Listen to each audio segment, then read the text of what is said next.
اعوذ باللہ من الشیطان الرجیم بسم اللہ الرحمن الرحیم الحمدللہ رب العالمین الصلاۃ والسلام علی رسولہ سیدنا محمد صلی اللہ علیہ وآلہ وسلم۔ السلام علیکم ورحمۃ اللہ وبرکاتہ۔ آج کے مختلف موضوعات میں مجاہد نفس ایک اور گوشہ میں عرض کرنا چاہتا ہوں اس نشست میں کہ مجاہد نفس اللہ تعالیٰ کا ارشاد ہے کہ وَالَّذِينَ جَاهِدُوا فِينَا لَنَهْدِيَنَّهُمْ سُبُلَنَا، جنہوں نے ہماری راہ میں مجاہدہ کیا یقیناً ہم نے انہیں اپنا راستہ دکھا دیا۔ رسول عربی صلی اللہ علیہ وآلہ وسلم کا ارشاد ہے کہ المجاہدہ من جاہد نفسہ فی اللہ، یعنی مجاہدہ جس نے راہ خدا میں اپنے نفس کے ساتھ جہاد کیا۔ اور آپ صلی اللہ علیہ وآلہ وسلم نے فرمایا کہ رجعنا من الجہاد الاصغر الى الجہاد الاکبر، قیل یا رسول اللہ ما الجہاد الاکبر قال الا وہی مجاہدۃ النفس۔ اب ہم چھوٹے جہاد یعنی غزوے سے جہاد اکبر کی طرف لوٹ رہے ہیں۔ صحابہ نے عرض کیا یا رسول اللہ صلی اللہ علیہ وآلہ وسلم جہاد اکبر کیا ہے؟ فرمایا سن لو، وہ نفس سے مجاہدہ ہے۔ رسول عربی صلی اللہ علیہ وآلہ وسلم نے مجاہدہ نفس کو جہاد یعنی غزوات پر فضیلت دی ہے، اس لیے کہ اس میں رنج و مشقت زیادہ ہے اور اس میں پائمال کرنا واجب ہے، اور مجاہدہ نفس میں نفس کو مغلوب و مقہور کرنا ہے۔ تو انسان کو بشر کو آگاہ رہنا چاہیے کہ مجاہدہ نفس کا طریقہ کتاب و سنت سے واضح و ظاہر ہے، اور تمام دینوں اور سب ملتوں میں اس کی تعریف کی گئی ہے۔ اہل طریقت تو خاص طور سے اسے ملحوظ خاطر رکھتے ہیں، اور تمام عام و خاص مشائخ میں اس کے معمولات جاری و مستعمل ہیں۔ اس بارے میں مشائخ کے بکثرت رموز و اشارات ہیں۔ ایک بزرگ تو اس خصوص میں بہت زیادہ اصرار کرتے ہیں، مجاہدے کے سلسلے میں ان کے دلائل و براہین بکثرت ہیں۔ عرفا فرماتے ہیں کہ ایک بزرگ کی یہ عادت تھی کہ ہر 15ویں روز ایک مرتبہ کھانا کھاتے تھے۔ اتنی قلیل غذا پر انہوں نے طویل عمر پائی۔ تمام محققین نے مجاہدے کو ثابت کیا ہے اور اسے مجاہدے کا ذریعہ بنایا ہے۔ کام خوردن، کام خوابیدن، کام گفتن، فارسی ایک مقولہ ہے یہاں پہ۔ تو بہرکیف مشائخ فرماتے ہیں کہ حضرت نے بھی مجاہدے کو مشاہدے کی علت قرار دیا اور فرمایا ہے کہ طالب کے لیے عرفان حق میں مجاہدہ نہایت مؤثر عمل ہے۔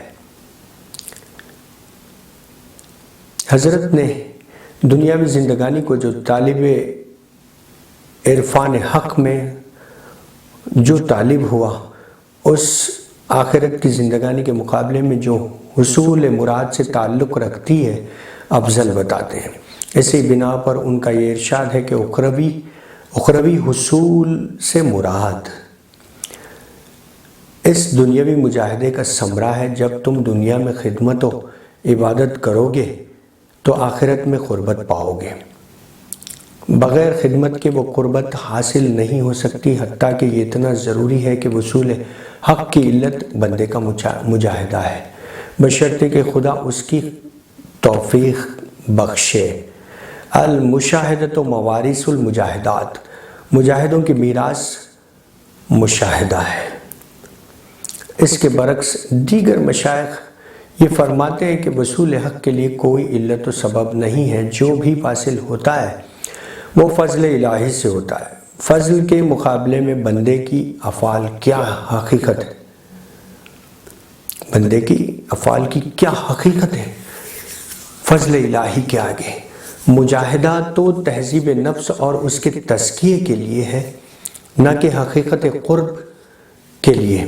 اس کی وجہ یہ ہے کہ مجاہدے کی طرف رجوع ہونا بندے کی جانب سے ہے، اور مشاہدے کے احوال حق تعالیٰ کی طرف اس صورت میں محال ہے کہ بندے کے افعال اس کا سبب یا اس کا اعلیٰ بن سکیں، اس مسئلے میں ان کے خلاف حضرت شیخ یہ دلیل پیش کرتے ہیں کہ والذین جاہدوا فینا لنہدینہم سبلنا، جس نے ہماری راہ میں مجاہدہ کیا یقیناً ہم اسے اپنی راہ دکھاتے ہیں۔ مطلب یہ کہ جو مجاہدہ کرتا ہے وہ مشاہدہ پاتا ہے۔ نیز انبیاء اکرام علیہم السلام کی بعثت، شریعت کا قیام، کتابوں کا نزول اور تمام احکام مکلفہ، یہ سب مجاہدے ہی تو ہیں۔ اگر مجاہدہ مشاہدے کی علت نہ ہو تو ان سب کا حکم باطل قرار پاتا ہے۔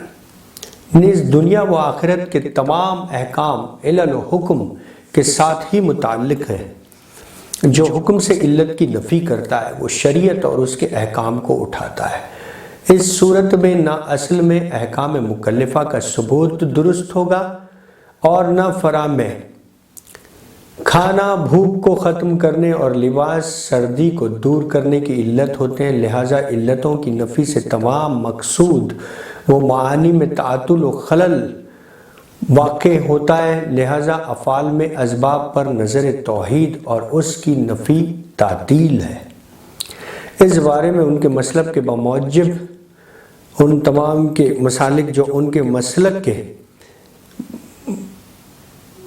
مطابق مشاہدے کے اثبات میں دلائل ہیں، اور وہ یہ کہ مشاہدے کا انکار مکابر یعنی مکابرہ اور ہٹ دھرمی ہے۔ سرکش گھوڑے کو چابک کے ذریعے سدھار کر بہادری کی شان پیدا کی جا سکتی ہے اور اس کی سرکشی کو ختم کیا جاتا ہے، اور آخر میں وہی چابک زمین سے اٹھا کر گھوڑا خود اپنے مالک کے ہاتھ میں دے دیتا ہے اور اپنے منہ میں لگام لے لیتا ہے۔ اس طرح نادان بچے پر محنت کر کے کوئی بھی زبان سکھا دی جاتی ہے اور اس کی طبعی بولی کو بدل دیا جاتا ہے۔ پھر یہ کہ وحشی جانوروں کو ریاضت کے ذریعے ایسا سدھا دیا جاتا ہے کہ جب اسے چھوڑتے ہیں تو وہ خود چلا جاتا ہے اور جب بلاتے ہیں تو وہ خود آ جاتا ہے۔ پنجرے میں رہنا آزادی اور چھوڑنے سے زیادہ پسندیدہ ہے۔ ناپاک کتے کو سدھا کر اس منزل تک پہنچا دیا جاتا ہے کہ اس کا شکار حلال ہو جاتا ہے، حالانکہ آدمی کے بغیر سدھائے اس کا شکار حرام ہے۔ اس قسم کی بے شمار مثالیں ہیں۔ لہذا پوری شریعت اور اس کے احکام کا مدار مجاہدے پر ہے۔ اللہ کے حبیب سید عالم محمد مصطفیٰ صلی اللہ علیہ وآلہ وسلم نے خود بکثرت مجاہدے فرمائے ہیں۔ آپ کو حصول قرب، وصول مقصود، عافیت عقبہ اور قیام پر عصمت حاصل تھی۔ اس کے باوجود بھوکے رہے، طویل مدت تک صوم وصال رکھے اور کتنی ہی راتوں تک شب بیداری فرمائی، جیسا کہ اللہ تعالیٰ فرماتا ہے کہ تاہا ما انزلنا علیک القرآن لتشقی، یعنی اے محبوب آپ پر قرآن ہم نے اس لیے نازل نہیں کیا کہ اپنی جان کو ہلاکت میں ڈالیں۔ مسجد نبوی کی تعمیر کے وقت رسول کریم صلی اللہ علیہ وآلہ وسلم اینٹیں اٹھا رہے تھے اور ایک صحابی محترم دیکھ رہے تھے۔ رسول عربی صلی اللہ علیہ وآلہ وسلم کو تکلیف ہو رہی تھی۔ صحابی نے عرض کیا یا رسول اللہ اینٹوں کا کام میرے سپرد فرما دیں، میں یہ خدمت بجا لاؤں گا۔ رسول عربی صلی اللہ علیہ وآلہ وسلم نے فرمایا کہ خذ غیرہا فَإِنَّهُ لَعَيْشُ الْآخِرَةِ، تم اور کام کرو کیونکہ حقیقی عیش تو آخرت کی ہی عیش ہے۔ دنیا تو رنج و محنت کی جگہ ہے۔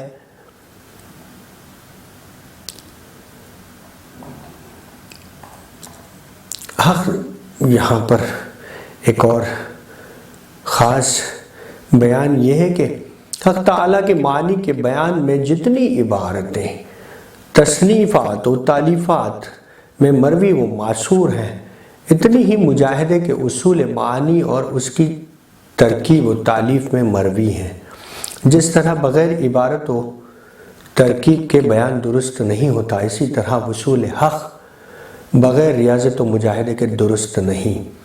جو بغیر مجاہدے کے وصول حق کا دعویٰ کرتا ہے وہ غلطی پر ہے، اس لیے کہ جہان اور اس کے حدوث کا ثبوت اس کے پیدا کرنے والے کی معرفت کی دلیل ہے، وہاں معرفت نفس اور اس کا مجاہدہ اس کے وصل اور مشاہدے کی دلیل ہے۔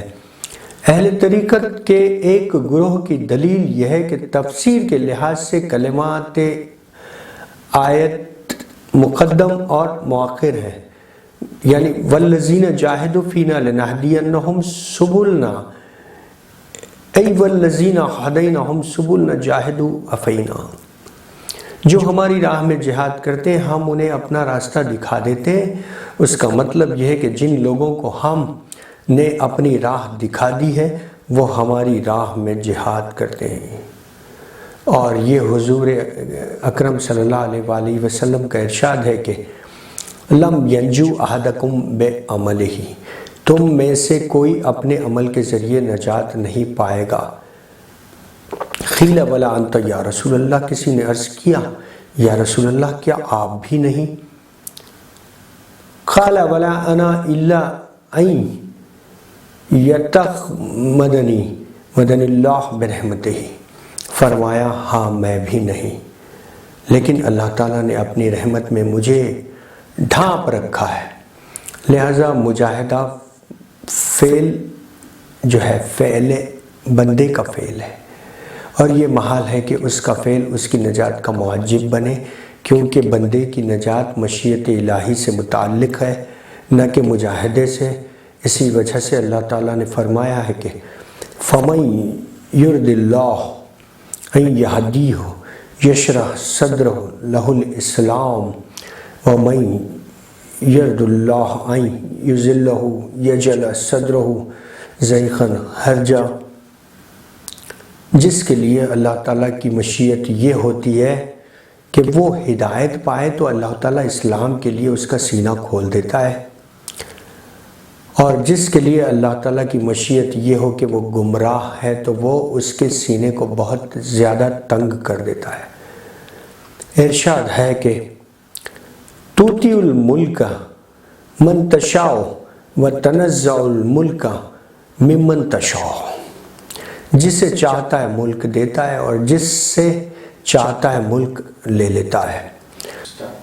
اللہ تعالیٰ نے اپنی مشیت کے اثبات میں سارے جہان کے افعال کی نفی فرمائی ہے۔ اگر مجاہدہ وصول حق کا وسیلہ ہوتا تو شیطان مردود نہ ہوتا، اگر مجاہدے کا ترک مردود ہونے کی علت ہوتی تو حضرت آدم علیہ السلام ہرگز مقبول و مصفہ نہ ہوتے۔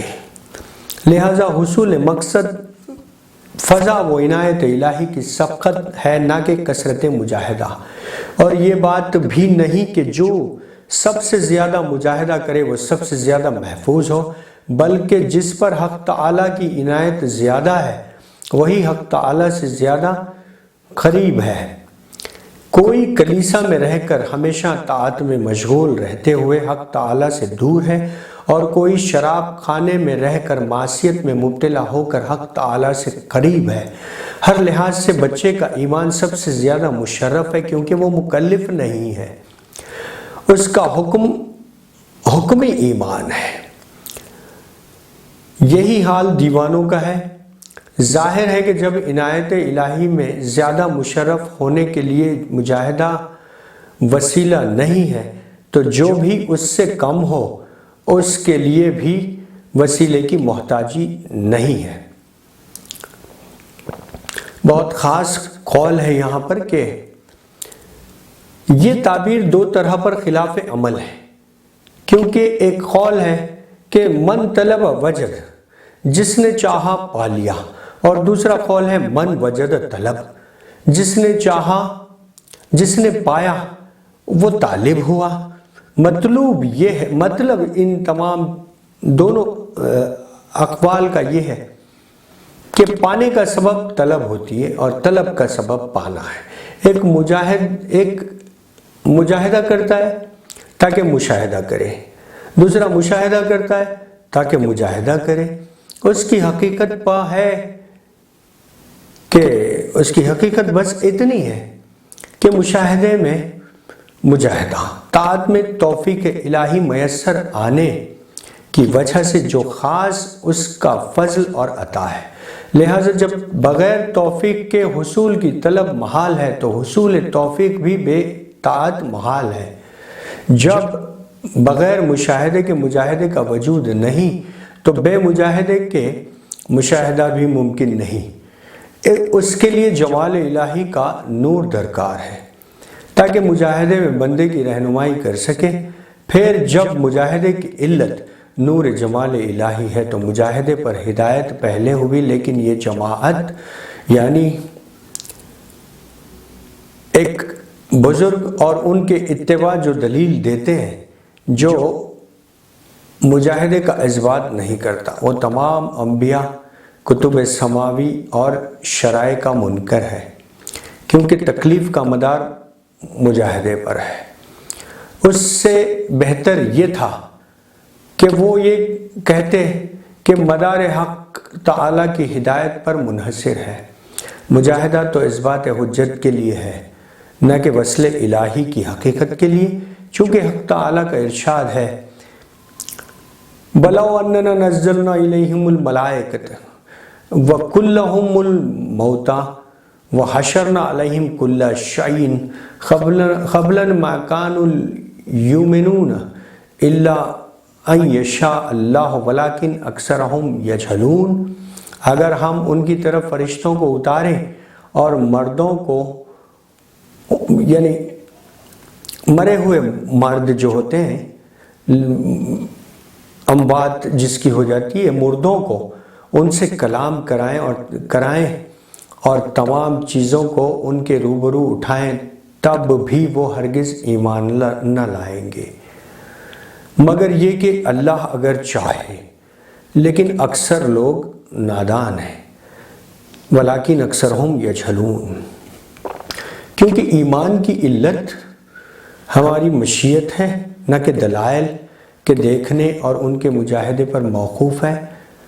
نیز ارشاد حق تعالی ہے کہ ان الذین کفروا وسواء علیہم اانذرتہم ام لم تنذرہم لا یؤمنون، بے شک جنہوں نے کفر کیا ان کے لیے برابر ہے کہ آپ انہیں ڈرائیں یا نہ ڈرائیں، وہ ایمان لانے والے نہیں ہیں۔ کیونکہ کافروں کے لیے اظہار حجت اور ورود دلائل اور روز قیامت سے ڈرانا یا نہ ڈرانا دونوں برابر ہے۔ وہ اس وقت تک ایمان لانے والے نہیں جب تک ہمیں انہیں اہل ایمان ہونے کی توفیق نہ بخشیں، ہم ہی انہیں اہل ایمان ہونے کی توفیق نہ بخشیں۔ الحمدللہ۔ اس لیے کہ ان کے دلوں پر شقاوت و بدبختی کی مہر لگ چکی ہے، لہٰذا انبیاء علیہم السلام کی بعثت، کتابوں کا نزول اور احکام شریعت کا ورود سب حق تعالیٰ سے ملنے کے اسباب ہیں، نہ کہ علت۔ اس لیے کافی اقوال و معنی یہاں موجود ہے۔ مجاہدے کی حالت میں مجاہدے کی دید آفت ہے۔ مجاہدے کا ایک اور پہلو اور ایک گوشہ عرض کروں کہ مجاہدے کی حالت میں مجاہدے کی دید آفت ہے، لہٰذا جو حضرات مجاہدے کی نفی کرتے ہیں ان کی مراد عین مجاہدے کی نفی نہیں، بلکہ ان کی مراد عدم رویت مجاہدہ اور اپنے ان افعال میں ہے جو بارگاہ قدس میں ظہور پذیر ہو رہے ہیں، ان پر عجب و غرور نہ کرنا ہے۔ اس لیے کہ مجاہدہ بندے کا فعل ہے اور مشاہدہ من جانب اللہ۔ جتنا مجاہدہ کیجئے جب تک کہ فضل الہی نہ ہو مشاہدہ نہیں ہو سکتا، وہ من جانب اللہ ہے۔ اور جب تک عطا حق نہ ہو بندے کے افعال کی کوئی قدر و قیمت نہیں۔ ایک زمانے کے بعد وہ اپنے دل میں خود پالے گا کہ اس قدر دل کی آراستگی کی کوشش کی مگر فضل الہی کو نہ دیکھا، اور کیوں اپنے افعال پر باتیں بنائیں۔ اس کے بعد معلوم ہونا چاہیے کہ حق تعالیٰ کے دوستوں کا مجاہدہ ان کے اپنے اختیار کے بغیر محض حق تعالیٰ کے فضل، اس کے غلبے اور اس کے سوز و گداز سے ہوتا ہے، اور سوز و گداز کا ہونا سراسر حق تعالیٰ کی مہربانی ہے۔ اور جاہلوں کا مجاہدہ خود ان کا اپنا فعل ہوتا ہے جو پریشان کن ہے۔ پریشان ہونا اور دل کی پراگندگی آفت کی پراگندگی سے ہوتی ہے، لہذا جہاں تک ہو سکے اپنے فعل کا اظہار بیان نہ کرنا چاہیے اور کسی حال میں نفس کی پیروی نہ کرنا چاہیے، کیونکہ آپ کی ہستی کا وجود آپ کے لیے حجاب ہے۔ اگر آپ کسی ایک فعل سے محجوب ہوئے تو دوسرا فعل اپنا سر اٹھائے گا، چونکہ آپ سراپا حجاب ہو، لہذا جب تک آپ بالکل فانی نہ ہوں گے اس وقت تک ستم بقا کے لائق نہیں بنیں گے۔ لَإِنَّ النَّفْسَ قَلْبُ بَاغٍ وَجَلْدُ الْقَلْبِ لَا يَطْهَرُ إِلَّا بِالْدِبَاغِ، یعنی نفس باغی کتا ہے اور کتے کی کھال دباغنے ہی سے پاک ہوتی ہے۔ تب ایک بزرگ گھر میں مقیم تھے اور دوسرے بزرگ جب تشریف لائے تو انہوں نے ان سے ملاقات کی اور پوچھا کہ کیا حال ہے؟ طریقت میں آپ کو 40 سال گزر چکے ہیں، اس کے معانی میں آپ نے کیا حاصل کیا؟ انہوں نے فرمایا مجھے توکل کا طریقہ کامل طور سے حاصل ہوا ہے، الحمدللہ۔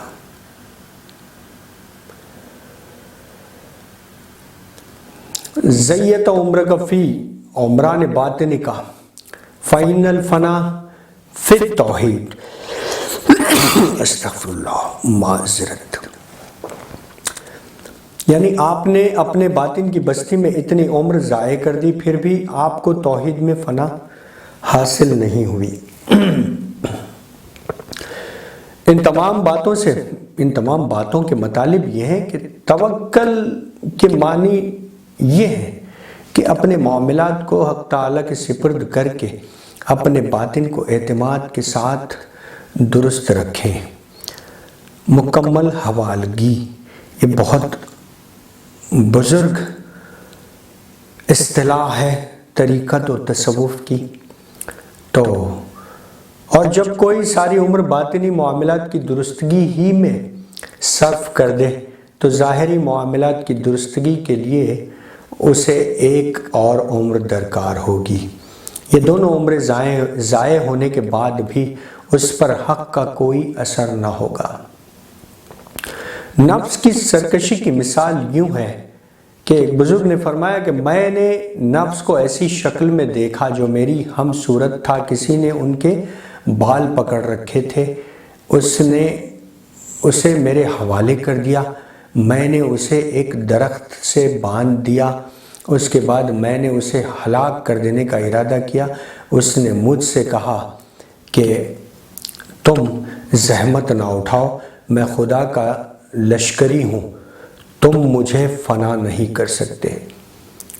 نفس کی الٹی خصلت کی مثال یہ ہے کہ ایک بزرگ کے اکابر اصحاب میں سے تھے، بیان کرتے ہیں کہ ابتدائے حال میں جب میں نفس کی آفتوں پر بینا ہوا اور اس کی خفیہ پناہ گاہوں سے واقف ہوا، اور اسی وقت سے میرے دل میں نفس کی طرف سے کینہ ہو گیا۔ ایک دن لومڑی کے بچے کی مانند کوئی چیز میرے حلق سے باہر نکلی، حق تعالیٰ نے مجھے اس سے واقف کرایا اور میں نے جان لیا کہ وہ نفس ہے۔ میں اسے پاؤں سے روندنے لگا اور ٹھوکریں مارنے لگا، مگر وہ بڑھتا ہی رہا۔ اس وقت میں نے کہا اے نفس، ہر چیز مارنے اور زخمی کرنے سے ہلاک ہو جاتی ہے، تو اس کے برعکس بڑھتا ہی جاتا ہے، اس کی کیا وجہ ہے؟ نفس نے کہا میری تخلیق الٹی ہے اوروں کو جو چیزیں تکلیف پہنچاتی ہیں وہ مجھے آرام و راحت پہنچاتی ہیں، اور جو چیزیں دوسروں کا آرام و راحت پہنچاتی ہیں دوسروں کو، وہ مجھے تکلیف دیتی ہیں۔ کتے کی شکل میں نفس کا ظہور کس طرح ہوتا ہے؟ ایک بزرگ فرماتے ہیں کہ ایک دن میں گھر آیا تو زرد رنگ کے ایک کتے کو اپنے بستر پر سوتا ہوا پایا۔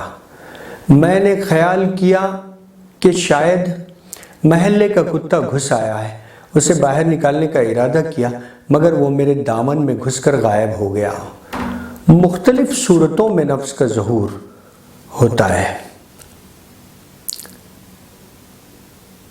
ایک بزرگ فرماتے ہیں کہ ابقا اللہ تعالی وہ اپنے ابتدائے حال کی ایک نشانی بیان کرتے ہیں کہ میں نے نفس کو سانپ کی صورت میں دیکھا ہے، اور ایک بزرگ بیان کرتے ہیں کہ میں نے نفس کو چوہے کی شکل میں دیکھا ہے۔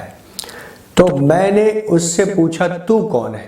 اس نے کہا میں غافلوں کو ہلاکت میں ڈالنے والا، ان کو شرارت و برائی کی طرف بلانے والا اور دوستوں کی نجات ہوں۔ چونکہ میرا وجود سراپا آفت ہے تو وہ اپنی پاکی و طہارت پر نازاں ہو کر اپنے افعال پر تکبر کرنے لگتے ہیں۔ وجہ یہ ہے کہ جب وہ دل کی پاکیزگی، سیرت کی صفائی، نور ولایت اور طاعت پر اپنی استقامت کو دیکھتے ہیں تو ہوا و تکبر ان میں پیدا ہو جاتا ہے۔ پھر جب وہ اپنے پہلو میں مجھے دیکھتے ہیں تو وہ ان تمام عیبوں سے پاک ہو جاتے ہیں۔ یہ تمام امثال و حکایات اس بات کی دلیل ہیں کہ نفس مستقل ذات ہے نہ کہ صفت۔ البتہ نفس کی کچھ صفات بھی ہیں جن کو ہم خاص طور پر دیکھتے ہیں۔ رسول عربی صلی اللہ علیہ وآلہ وسلم کا ارشاد مبارک ہے کہ عدوے کا نفسک التی بینا جنبے کا، تمہارا سب سے بڑا دشمن تمہارا وہ نفس ہے جو تمہارے دونوں پہلوؤں کے درمیان ہے۔ لہذا جسے نفس کی معرفت ہو جاتی ہے وہ جان لیتا ہے کہ اسے ریاضت و مجاہدے کے ذریعے ہی قابو میں لایا جا سکتا ہے، چونکہ نفس کی اصل و ماہیت اچھی نہیں ہے۔ اگر طالب کو اس کی صحیح طور پر پہچان ہو جائے تو اس کی موجودگی میں بھی اسے کوئی خطرہ نہیں ہوتا۔ حضور عربی رسول اکرم صلی اللہ علیہ وآلہ وسلم کا ارشاد مبارک ہے کہ لَإِنَّ النَّفْسَ قَلْبُ بَنَاهِ وَإِمْسَاكَ الْقَلْبُ بَعْدَ الرِّيَاضَةِ مُبَاحٌ، اس لیے کہ نفس آزاد کتا ہے، سکھانے کے بعد کتے کو باندھنا مباح ہے۔ لہذا مجاہدہ نفس کی صفات کو فنا کر دیتا ہے لیکن اس کی ذات کو ناپید نہیں کرتا۔ اس بارے میں مشائخ کے اقوال بکثرت ہیں۔ طوالت کے خوف سے یہاں پر اکتفا کرنا پڑ رہا ہے۔ اب ہوا کی حقیقت اور ترک شہوت کی بحث انشاءاللہ شروع کرنے کی جرات مندی کروں گا۔ وہ یہ ہے کہ ہوا کی حقیقت اور ترک شہوت کا بیان یہ ہے کہ اللہ تعالیٰ آپ لوگوں کو بزرگی دے کہ ایک گروہ کے نزدیک اصناف نفس میں سے ایک وصف یہ ہے، وصف ہوا یعنی خواہش ہے، آرزوئیں خواہش ہیں، اور ایک گروہ کے نزدیک طبعی ارادہ خواہش کا متصرف و مدبر ہے، اس کا نام ہوا ہے۔ جس طرح روح کے لیے عقل ہے اور ہر وہ روح جس کی اپنی افزائش میں عقلی قوت نہ ہو وہ ناقص ہوتی ہے، اسی طرح ہر وہ نفس جس کے لیے ہوا کی قوت نہ ہو ناقص ہوتی ہے۔ لہذا روح کا ناقص ہونا قربت کا نقص ہے اور نفس کا ناقص ہونا عین قربت ہے۔ بندے کے لیے ہمیشہ دو دعوتیں ہوتی ہیں، ایک عقل کی طرف، دوسری ہوا کی طرف سے۔ جو عقل کی دعوت کو قبول کر کے اس کا مطیع بن گیا وہ صاحب ایمان ہو گیا، اور جو ہوا کی دعوت کو قبول کر کے اس کا فرما بردار بن گیا وہ ضلالت و کفر میں پڑ گیا۔ لہٰذا ہوا واصلوں کے لیے حجاب اور گمراہ کرنے والی چیز ہے، غافلوں کے لیے جائے قیام ہے اور طالبوں کے لیے محل اعراض ہے۔ بندے کو اس کے خلاف عمل کرنے کا حکم دیا گیا ہے اور اسے اس کے ارتکاب سے روکا گیا ہے۔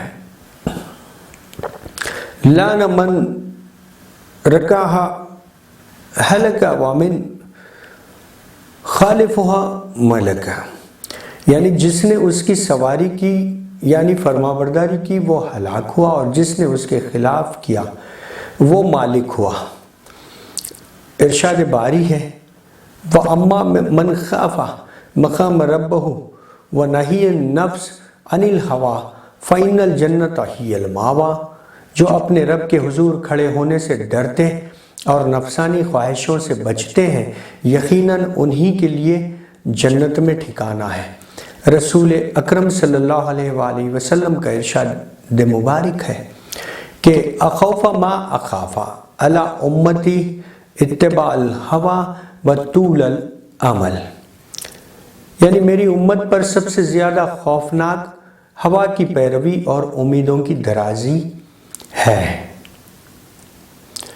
ایک تفسیر میں منقول ہے کہ افرائیت من اتخذ آلہۃ ہواہ ای الہویٰ الہ معبودا، یعنی کیا تم نے اسے دیکھا جس نے اپنی ہوا کو اپنا معبود بنا لیا ہے، یعنی خواہش کو اپنا خدا بنا لیا ہے۔ کیا تم نہیں دیکھتے کہ جنہوں نے اپنی نفسانی خواہشات کو اپنا خدا بنا لیا ہے؟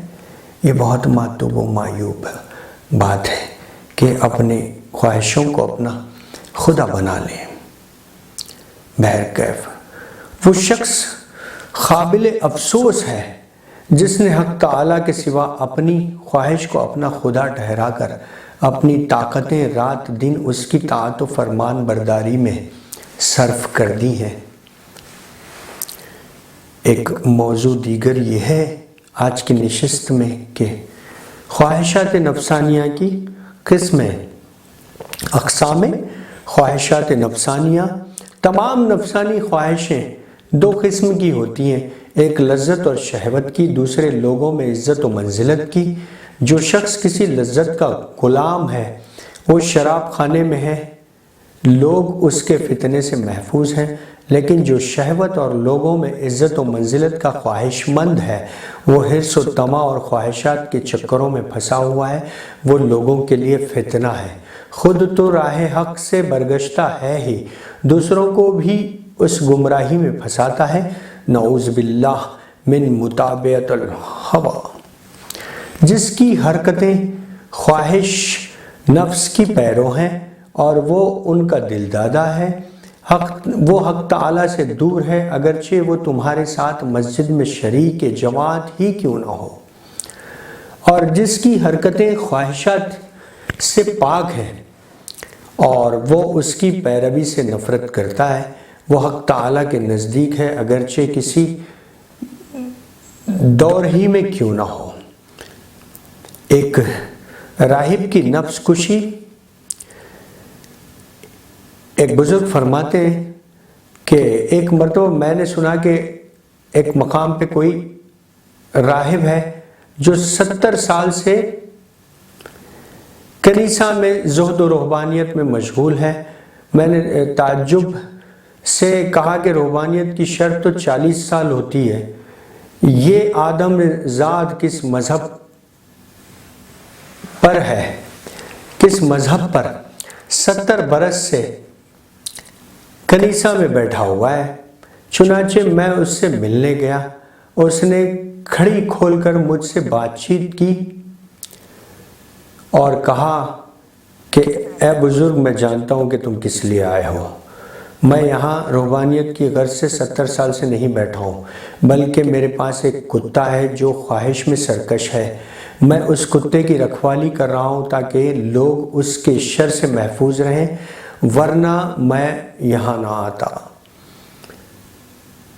میں نے جب راہب کی یہ بات سنی، بزرگ فرماتے ہیں کہ میں نے راہب کی جب یہ بات سنی تو خدا سے مناجات کی کہ اے خدا تو بڑا قادر ہے، کھلی گمراہی میں پڑے ہوئے شخص کو بھی صحیح راستہ دکھاتا ہے۔